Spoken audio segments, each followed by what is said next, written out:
राहुल जी, आप एक बात की कि हम 3-4 साल के लिए सेवा करने आए, हमारे ये नहीं लगी। आपने कहा कि हम 3-4 साल अभी और हैं सेवा करने के लिए, अब बात हमारे ये नहीं लगी। मैं तो बाबू जी 2014 में आयोजन कियो कि हमें चुनाव जीतो हारो आगे जीतो नहीं जीतो, मारी इन जिंदगी मारे इन पोकरण वाला ने और जोधपुर वाला ने नाम है। तो हमें थे पाचा तारा जानो चाहो तो मैं तान जावण तो दाम करूं, लेकिन मैंने हमेशा ये कहा था कि अब पोकरण हमारे कालजारी कोर है। मेरी शुरुआत यहां से हुई। अब देवे 2019 रे चुनाव में मुख्यमंत्री जी रे डीगर भीड़ तो थे पोकरण वाला बुलाए और दंड बन देता। राजस्थान सरकार ने आप लोगों की टैक्स की कमाई का 42 करोड़ रुपए मुझे फंसाने के लिए वकीलों को फीस के रूप में दिया। राजस्थान उच्च न्यायालय से लेकर के सर्वोच्च न्यायालय तक 42 करोड़ रुपए फीस का भुगतान हुआ। बोलो भारत माता की।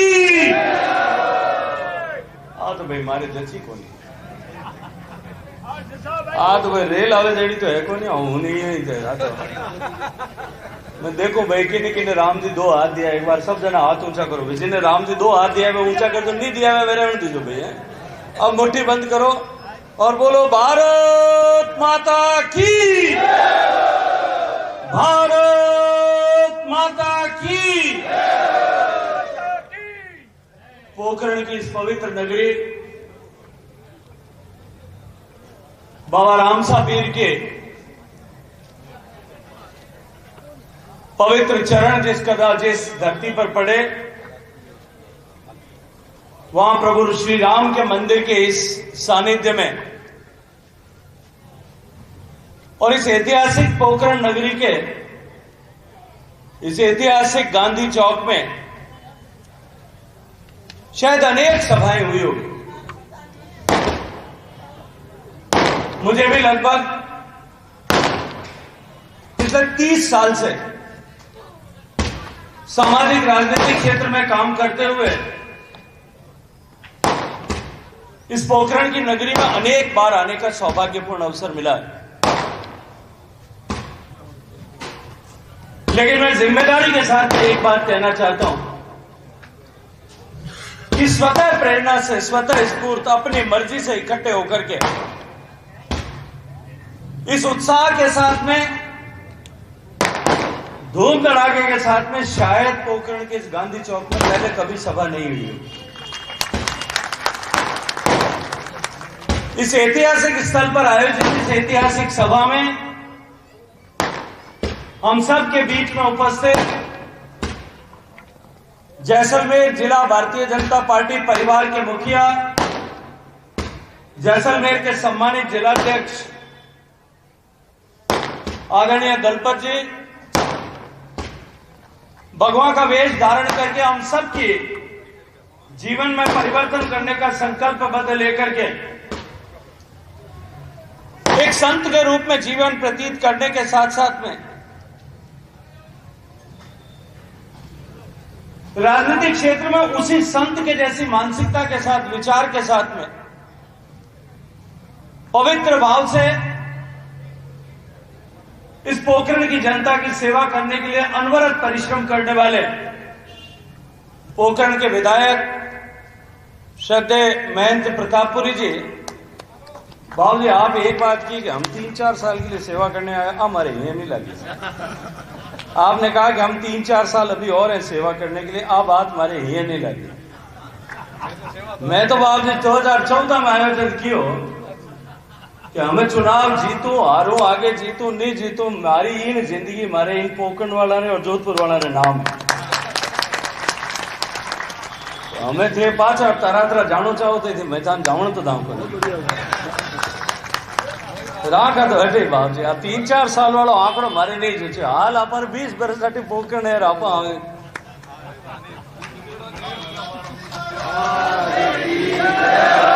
मंच पर विराजमान जैसलमेर के पूर्व विधायक। और मारे एक बात समझ में नहीं आई, काकू मारे एक दिन थारे हाथ रहनो 2 दिन तक सुबह शाम तक जीवो कहीं हमारे समझ में नहीं आवे। हर साल आऊं ने, हर महीने 2-3 महीने में आऊं, जितने 12 महीने जवान हो जाओ। हम थोड़ा दिन मन लगेगा आईदान सिंह की कंपटीशन शुरू हो जाए। आदरणीय सांग सिंह साहब, आदरणीय शैतान सिंह जी, मंच पर विराजमान भारतीय जनता पार्टी के सारे दायित्ववान कार्यकर्ता, सभी मंडल अध्यक्ष, पूर्व मंडल अध्यक्ष, विभिन्न मोर्चों के अध्यक्ष, हमारी महिला मोर्चा की बहन मंडल अध्यक्ष, और आज इस कार्यक्रम में सारे आप उपस्थित यहां भारतीय जनता पार्टी के कार्यकर्ता, जिले के पूर्व अध्यक्ष आदरणीय जुगल जी भाई साहब और पोखरण के सभी देवतुल्य बंधुओं, चुनाव के बाद में पहली बार आज इस गांधी चौक में आकर के और सार्वजनिक कार्यक्रम में आप सबसे बात करने का मुझे मौका मिला है। 2014 से लेकर के लगातार तीसरी बार भारतीय जनता पार्टी के राष्ट्रीय नेतृत्व ने, प्रदेश के नेतृत्व ने आप सब देवतुल्य कार्यकर्ताओं और जोधपुर की इस देवतुल्य जनता, इन सब के आशीर्वाद से, आप सबके स्नेह से, आप सबकी ऊर्जा से, आप सबके प्रेम के चलते हुए मुझे जो आप लोगों की सेवा करने का लगातार 3 बार पार्टी ने प्रत्याशी बना करके जो अवसर दिया, उस अवसर को आप सब लोगों ने जिस तरह से अपने परिश्रम से, अपने पुरुषार्थ से, अपने प्रयास से, अपने प्रयत्न से, अपने समर्पण से, अपने स्नेह से जिस तरह से मुझे आशीर्वाद देकर के, सींच करके मैं आया, नहीं आ पाया, आ पाया और नहीं आ पाया, हर उस परिस्थिति में एक दीवार की तरह पीछे मेरे खड़े रह करके आप लोगों ने मुझे आशीर्वाद दिया। मैं आप सबके श्री चरणों में प्रणाम करता हूं, आप सबका अभिनंदन, अभिवादन करता हूं। मित्रों, 2014 में जब पार्टी ने मुझे पहली बार अवसर दिया था, तब इसी पोखरण में खड़े होकर के मैंने आप सब लोगों के सामने कहा था कि बेशक जोधपुर लोकसभा क्षेत्र के प्रति मेरी जिम्मेदारी है, जोधपुर लोकसभा क्षेत्र के प्रत्येक मतदाता के प्रति मेरा उत्तरदायित्व है, मेरी जवाबदारी है। जोधपुर लोकसभा क्षेत्र के हर गांव, हर डाणी, हर कस्बे, हर नगर पालिका के वार्ड के लिए मेरा कर्तव्य है। लेकिन मैंने हमेशा यह कहा था कि अब पोखरण हमारे कालजारी कोर है। मेरी शुरुआत यहां से हुई। मैंने अपने जीवन में पहली बार किसी राजनीतिक मंच पर खड़े होकर के बात की थी, वो 2013 में शैतान सिंह जी के चुनाव में यहां मंच पर खड़े होकर के की थी। उससे पहले मैं कभी किसी राजनीतिक मंच पर नहीं गया। सामाजिक मंचों पर जाता, सामाजिक क्षेत्र में काम करता, सामाजिक क्षेत्र में चर्चा भी करता, राजनीति के क्षेत्र में काम करने वाले कार्यकर्ताओं के साथ संवाद भी रहता था। लेकिन प्रत्यक्ष रूप से राजनीतिक क्षेत्र में काम करने की शुरुआत इस पोखरण की परमाणु नगरी से, इस पवित्र धरती से हुई। मैं जब 2014 में आया, तब यहां उस चुनाव के समय में मोदी जी के नाम का तूफान पूरे देश में चल रहा है। मुझे कभी किसी ने इस बात के लिए चर्चा नहीं की कि पोखरण में रेल के स्टेशन का यह संकट होगा। लेकिन चुनाव के बाद में सम्मानीय जिलाध्यक्ष उस समय जुगल जी थे, आदरणीय शैतान सिंह जी विधायक थे, सब लोगों ने मुझे बैठ करके ये बात कही कि पोखरण के रेलवे स्टेशन पर ये ब्रॉडगेज बनने के बाद में यहां ट्रेन आना बंद हो गया। मैंने रेलवे के अधिकारियों से चर्चा की थी। उन्होंने कहा कि 4 किलोमीटर का विषय है, रेलवे स्टेशन अब अबेंडन कर दिया, अब इस रेलवे स्टेशन को धीरे धीरे समाप्त कर देंगे, इसको हटा देंगे। लेकिन पोखरण के लोगों के लिए यह रेलवे स्टेशन उनकी पहचान का विषय था, उनके सम्मान का विषय था। यह मात्र लूप लाइन का विषय नहीं था, यह पहचान और सम्मान का विषय था। मैंने उस समय सबसे वादा किया था कि मैं पूरे प्राण प्रण की ऊर्जा के साथ मैं संघर्ष करूंगा और आपके इस सपने को साकार करूंगा, आपके साथ में खड़ा रह करके संघर्ष करूंगा।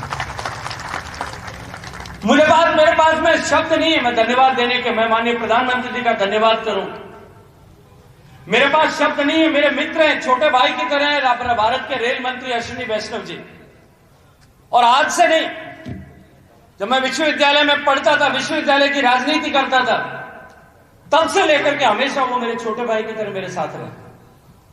मेरे पास शब्द नहीं है उनका धन्यवाद करने के लिए, उनका अभिनंदन करने के लिए, लेकिन मैं उनसे पहले धन्यवाद करना चाहता हूं इस भारतीय जनता पार्टी जोधपुर का और पोखरण के कार्यकर्ताओं को। इस 15 साल के, इस 10-11 साल के कालखंड में हर बार जब कभी भी मिले होंगे, जो कोई भी मिला होगा, छोटे छोटे कार्यकर्ताओं से लेकर के जो कोई भी मिला होगा,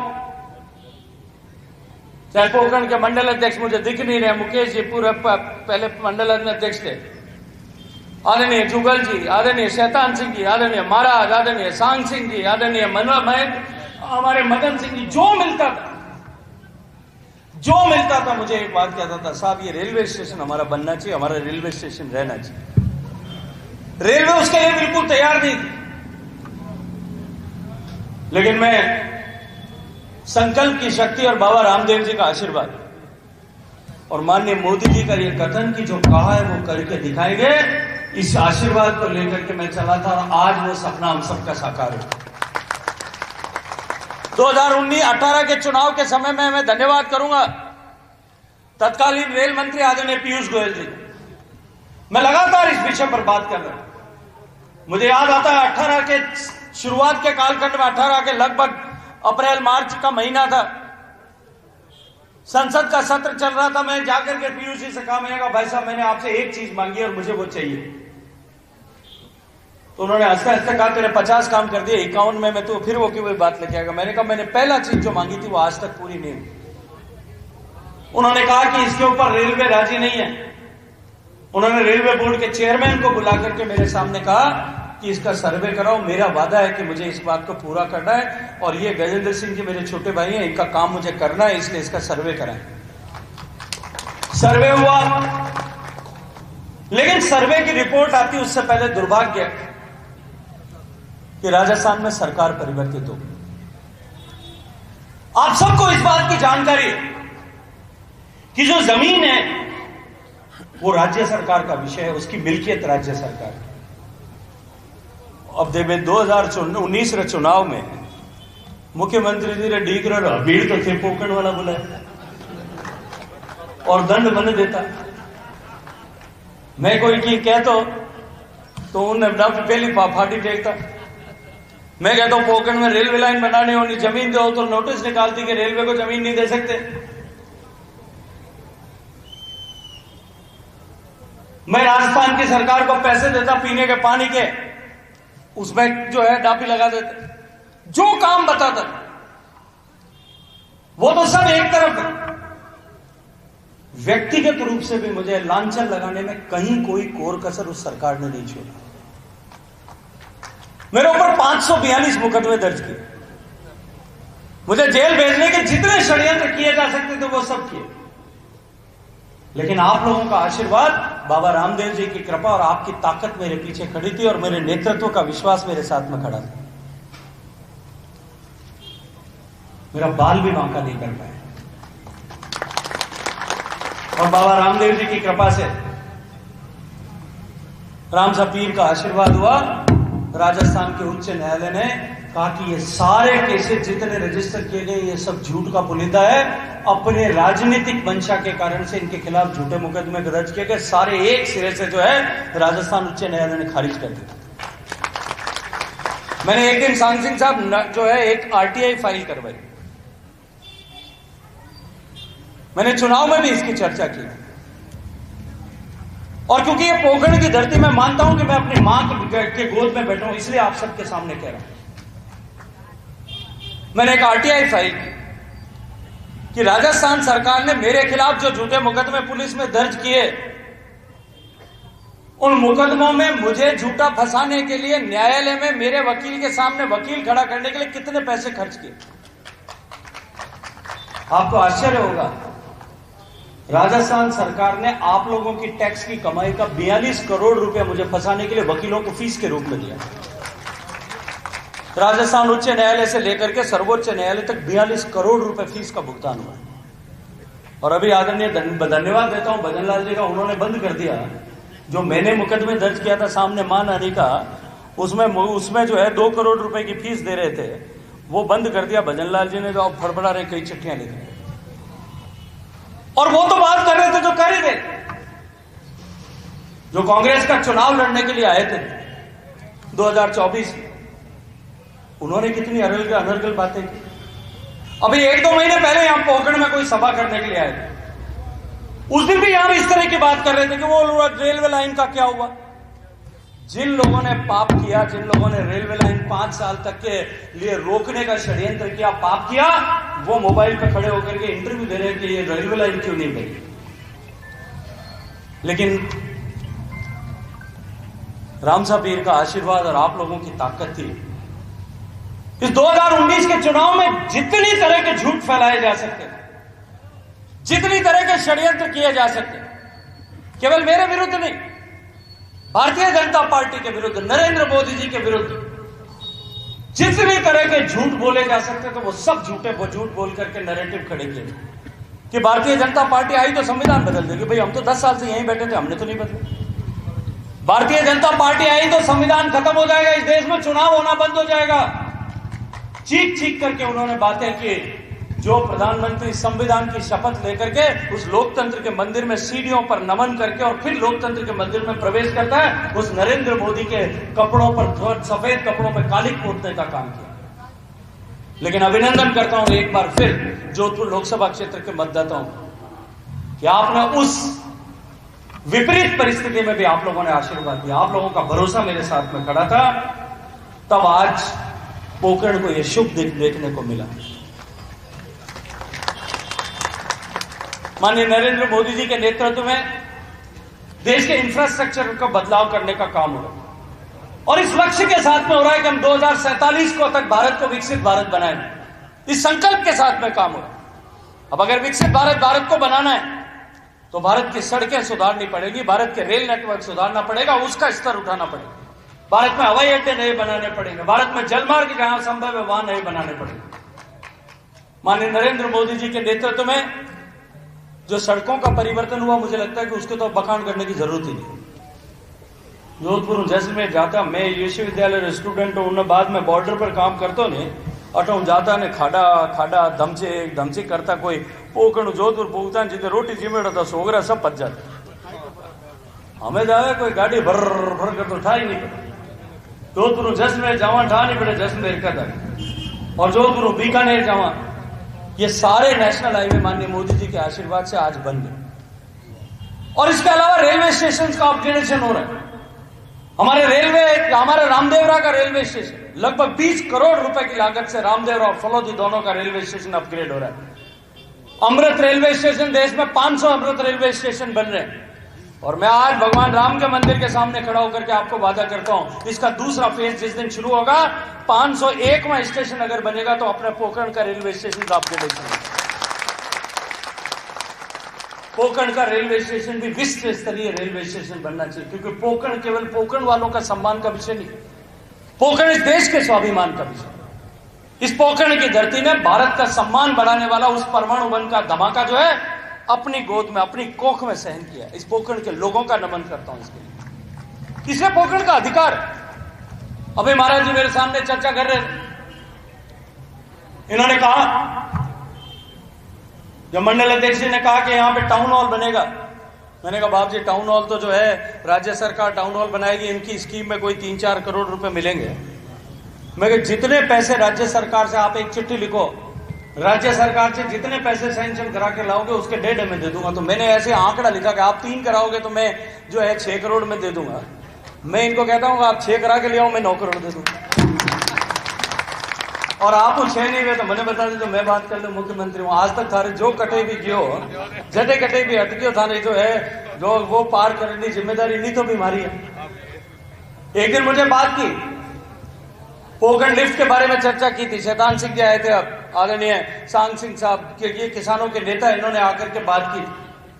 मैंने मुख्यमंत्री जी से कहा इसके पोखरण लिफ्ट के अपग्रेडेशन के लिए मुझे पैसा चाहिए। मैं धन्यवाद करता हूं भजनलाल जी का यहाँ खड़े होकर, मेरे एक शब्द पे 75 करोड़ रुपए उन्होंने पोखरण लिफ्ट के जो है ऊपर सैंक्शन कर, उसकी मिट्टी निकल रही है, उस पर काम हो रहा है। देखिए, डबल इंजन की सरकार, हमने जो वादा किया वो वादा पूरा करके रहेंगे। एक भी चीज पे जो है, देखो भाई, हम बार बार आप जो धैर्य माने थोड़ो है कम, मारे तो कहीं गोटवा जीमा जिते ठीक रहे, भूख लागता है धैर्य मिट जा मारे, उन ओढ़ में कोई नहीं है। पॉकेट वाला ने धैर्य नहीं रखे तो ओढ़ में नहीं है। हम तो डीएनए में धैर्य है ही कोई। तो धैर्य तो बात है कोई मैंने लगे कि कटे आप कोई मैंने एक बार डीएनए टेस्ट कराऊं, उनमें धैर्य की कमी है, उन्होंने लपड़ो रखना नहीं आता। तो मैं तो आप लोगों को सिर्फ इतनी विनती करना चाहता हूं कि आप लोगों के आशीर्वाद से मुझे लगातार देश के मैं 3 बार उस देश के सबसे सर्वोच्च सदन में जाने का मौका मिला। मुझे आप लोगों के आशीर्वाद से माननीय मोदी जी की टीम में 3 बार लगातार काम करने का मौका मिला। मैं तो आप लोगों को लिए मेरा रोम ऋणी है। मैं जितना आप लोगों का धन्यवाद करूं, जितना आप लोगों का अभिवादन करूं, जितने आपकी चरण वंदना करूं, उतना कम है। लेकिन इतना भरोसा और विश्वास आपको एक बार फिर दिलाता हूं कि ये रेल का विषय नहीं है। इस जिंदगी में जितनी सांस भगवान ने दी ना, वो आखिरी सांस आएगी तब तक आपकी सेवा के लिए अगर जो है जमीन पर लेटा हुआ होगा, उस दिन भी आकर के आप लोगों ने कह दिया, पोखरण वालों ने या जोधपुर लोकसभा क्षेत्र के लोगों ने कह दिया, तो उस पर एक बार तो उठ के खड़ा हो गया। कितना आपको भरोसा और विश्वास दिला, क्योंकि आप लोगों ने मेरे ऊपर जितना भरोसा किया, जिस तरह से आप लोगों ने भरोसा किया।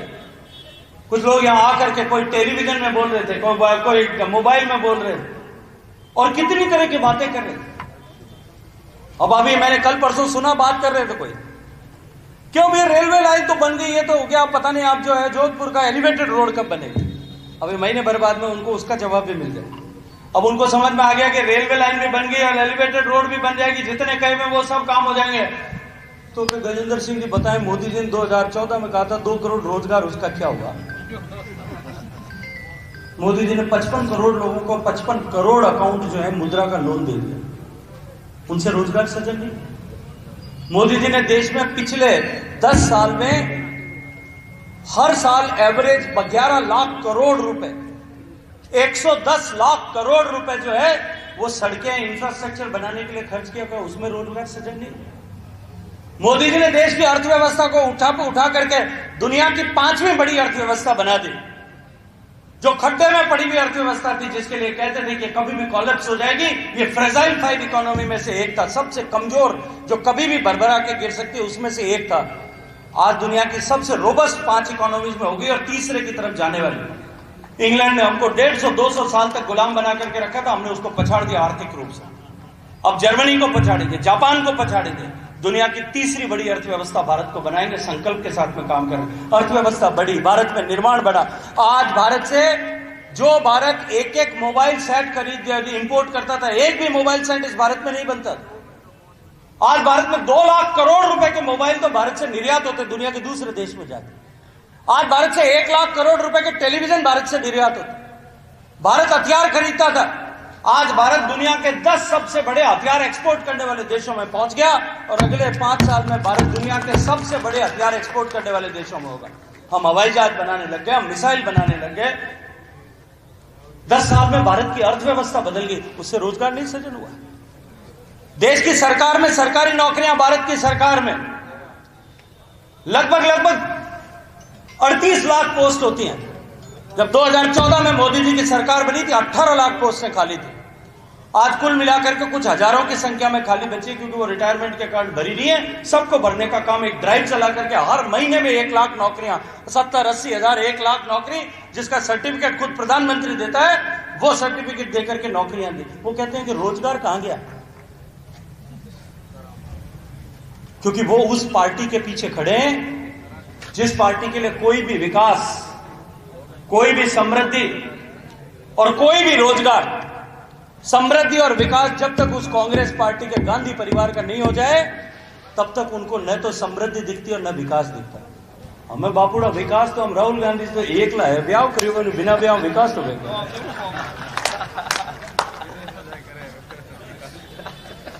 और कहे कि साहब उनके रोजगार नहीं मिला।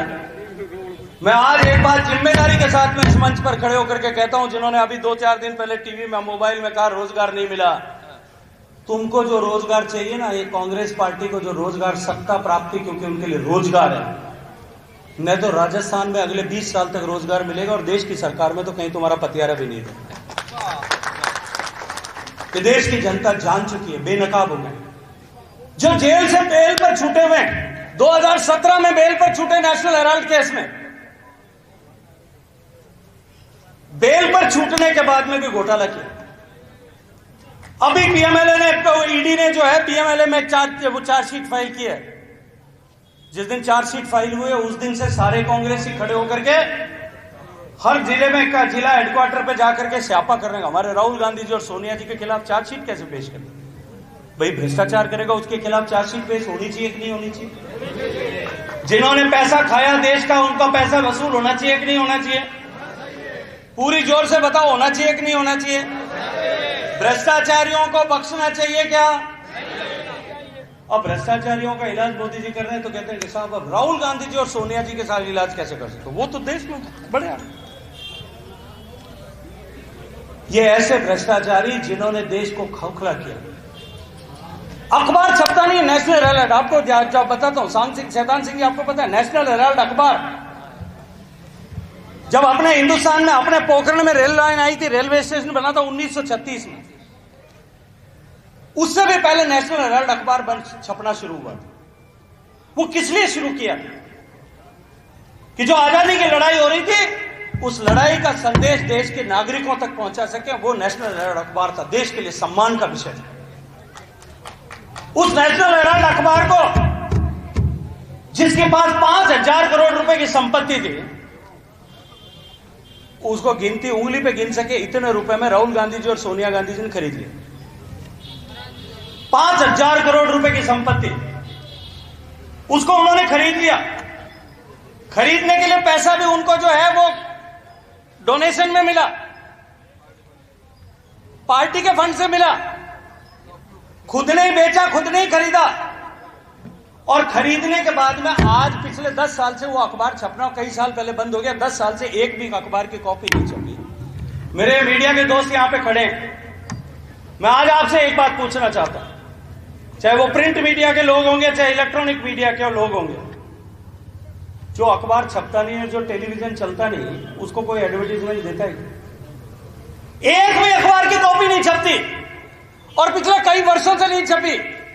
कांग्रेस शासित जितने प्रदेश हैं वो सब उसको एडवर्टीजमेंट छापने का चंदा देते। ये भ्रष्टाचार है कि नहीं? प्रदेश की जनता का पैसा आप एडवर्टीजमेंट छापो तो समझ में आता है, लेकिन जो अखबार ही नहीं छपता उसको एडवर्टीजमेंट का पैसा दे रहे। डोनेशन दिया जा रहा है उसको। डोनेशन देने वाली कंपनी का पता ढूंढने के लिए गए, उसका पता ढूंढने के लिए गए तो उस जगह पे कोई बिल्डिंग ही नहीं, कोई कंपनी उस नाम की रजिस्टर्ड नहीं है, जो है वो बोगस है, उसका कोई अता पता नहीं है, उसका कोई धंधा नहीं है। उस कंपनी वालों को पकड़ा, गर्दन पकड़ करके तुम पैसे कहां से लाए? तो क्या साहब हमको तो कांग्रेस के नेताओं ने धमकाया, हमारा गला पकड़ा कि तुम्हारे को जेल भेज देंगे, और हमने तो जो भ्रष्टाचार से पैसा कमाया था उसका कुछ परसेंटेज नेशनल हेराल्ड को दे दिया। ये भ्रष्टाचार में कमीशन करने वालों को बख्शना चाहिए क्या? ऐसे भ्रष्टाचारियों को देश की जनता वापस हिंदुस्तान में आने दे सकती है क्या? जिन्होंने 75 साल तक पैसे, 55 साल तक इस देश को लूटने का काम किया था, आने दे सकती है क्या? तो इसलिए मैं कहता हूं कि वो जो अभी रोजगार की चिंता कर रहे थे, बाबूड़ा थाने तो रोजगार हाल मिलेगा। जो तो रोजगार तुम्हारी सर तुमको राजनीतिक रोजगार ढूंढ रहे हो, वो रोजगार कभी नहीं मिलेगा। राजस्थान और देश की सरकार में कभी अगले 20 साल तक इनको रोजगार नहीं मिलेगा। ये राजस्थान की और देश की जनता ने तय कर लिया। और अभी तो शुरुआत हुई है। अभी तो नेशनल हेराल्ड केस में चार्जशीट फाइल हुई है। चार्जशीट के बाद में कोर्ट में सुनवाई होगी। सुनवाई के बाद में क्या होगा? तो इसलिए अभी तो शुरुआत हुई है। मैं तो आप सब लोगों को ये बात आ गई इसलिए आप लोगों को ये चर्चा की, आप सब लोगों को बहुत सारी बधाई देना चाहता हूं। लेकिन एक बात फिर कहता हूं, ये विकास के काम की कभी अंत नहीं होता, इसकी शुरुआत मात्र। अब तक जो हो गया उसको छोड़ दो। जब भारत विकसित बनेगा, जब भारत की अर्थव्यवस्था जो आज $4 ट्रिलियन की अर्थव्यवस्था है, $4 लाख करोड़ की अर्थव्यवस्था आज भारत की अर्थव्यवस्था, यह भारत की अर्थव्यवस्था पूरी दुनिया के आर्थिक क्षेत्र के विशेषज्ञ मानते हैं कि आने वाले हर 7 साल में, पिछले 10 साल में 2 से 4 ट्रिलियन मोदी जी ने करके दिखाई है। और सारी दुनिया के आर्थिक विशेषज्ञ मान रहे हैं कि आने वाले हर 7 साल में भारत की अर्थव्यवस्था दुगनी हो जाएगी। जब 4 से 8 हो जाएगी और 2047 तक अभी कितने साल बाकी हैं भाई? लगभग 22-23 साल बाकी है। 3 बार तो डबल हो ही जाएगी। 4 से 8 हो जाएगी, 8 से 16 हो जाएगी और 16 से 32 हो जाएगी। मैंने एक दिन ये बात कही कहीं पे खड़े होकर के कि 32 लाख करोड़ रुपए की भारत की अर्थव्यवस्था होगी अध्यक्ष जी। तो मेरे को एक जने ने कहा था, मैं 32 लाख हो जाए तो हमारे क्या फर्क पड़े? तो मैंने उनको कहा कि जब देश की अर्थव्यवस्था 2 लाख करोड़ रुपए की थी, तब मोदी जी की सरकार, देश की सरकार के पास में टैक्स का कलेक्शन 2014 में जब मोदी जी की सरकार बनी थी तब 38,000 करोड़ रुपए होता था। ईमानदारी से काम किया, ठीक से टैक्स कलेक्शन किया, ठीक से टैक्स बेस बढ़ाया, टैक्स पे करने वालों की संख्या बढ़ाई, भ्रष्टाचारियों के ऊपर शिकंजा कसा। 2017 में जब 16-17 में जब जीएसटी लागू हुआ था तब 1 महीने का कलेक्शन 68,000 करोड़ रुपए। और अब आज जब 4 ट्रिलियन की अर्थव्यवस्था है हमारी, 4 लाख करोड़ डॉलर की जब हमारी अर्थव्यवस्था है, तब पिछले महीने का, इस मार्च का टैक्स कलेक्शन जो है पिछले महीने का, वो 1,84,000 करोड़ रुपए। जब अर्थव्यवस्था बढ़ती है तो टैक्स बढ़ता है, सरकार के पास आमदनी बढ़ती है, और जब सरकार की आमदनी बढ़ती है तब गरीब आदमी का घर बनता है, गरीब आदमी के घर में शौचालय बनता है, उसके घर में गैस का चूल्हा पहुंचता है, देश में सड़कें बनती है, देश में नई रेलवे लाइनें डलती है, देश में गांव सड़क से जुड़ते हैं, देश के हर गांव में ब्रॉडबैंड पहुंचता है, देश के हर गरीब को 80 करोड़ लोगों को जो है वो मुफ्त में अनाज मिलता है, और देश के 60 करोड़ लोगों को, गरीबों को जो है मुफ्त में इलाज मिलता है, क्योंकि देश की अर्थव्यवस्था बड़ी है। अब 4 से ठाकरा राम जी 4 और 32 हो जाए जना हमारे भारत के हो, बताओ मैं जोर हो कि नहीं हो? अब 4 से 32 बनाना है कि वापस इन भ्रष्टाचारियों को वापस देकर के 4 लाख से 2 लाख करोड़ पे जाना है? देश की जनता क्या इसको बर्दाश्त करेगी? जो ये सपने देख रहे हैं, उन सपने देखने वालों को मैं 3 साल पहले ही समाचार दे देता हूं और चुनौती देता हूं।